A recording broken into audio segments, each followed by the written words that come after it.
আল্লাহ রাব্বুল আলামিন বলেন, لن ينال الله لحومها ولا دماؤها ولكن يناله التقوى منكم। আল্লাহ রাব্বুল আলামিন বলেন, তোমরা যে কুরবানি দাও, এই কুরবানির গোশত কিংবা রক্ত কোনো কিছুই আমার কাছে পৌঁছায় না। আমার কাছে যে জিনিসটি পৌঁছায় তার নাম হচ্ছে তাকওয়া, আল্লাহর ভয়।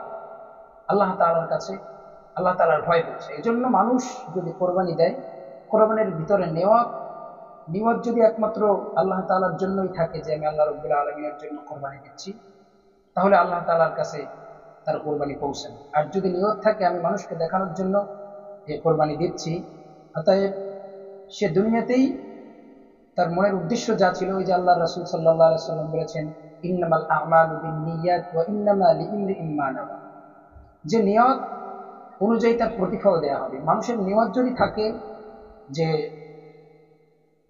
সে মানুষকে দেখানোর জন্য কোরবানি দিচ্ছে, অতএব তার প্রতিফল সে দুনিয়ায় পেয়ে যাবে। আল্লাহ তাআলা কিয়ামতের ময়দানে যখন তাকে বলবে যে ইকরা কিতাবাক কাফা বিনাফসিকা আল-ইয়াওমা আলাইকা হাসিবা, তার হাতে আমলনামা দিয়ে বলবেন পড়ো তোমার আমলনামা, তখন ওই ব্যক্তি দেখবে তার আমলনামায় সে কোরবানি দিয়েছিল কিন্তু কোরবানির আমল তার আমলনামায় নেই।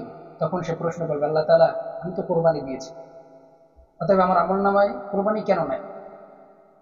এই প্রশ্নের জবাবে আল্লাহ রাব্বুল আলামিন ওই ব্যক্তির প্রশ্নের জবাব দিবেন, ও বান্দা, তুমি কোরবানি দিয়েছিলে, কিন্তু এর কোরবানি দেওয়ার উদ্দেশ্য ছিল তোমাকে মানুষ দেখানোর জন্য, অতএব তোমার যে উদ্দেশ্য ছিল তুমি দুনিয়ায় পেয়ে গেছো, আজকে আর তোমাকে দেওয়ার মতো আমার কাছে কিছুই নাই।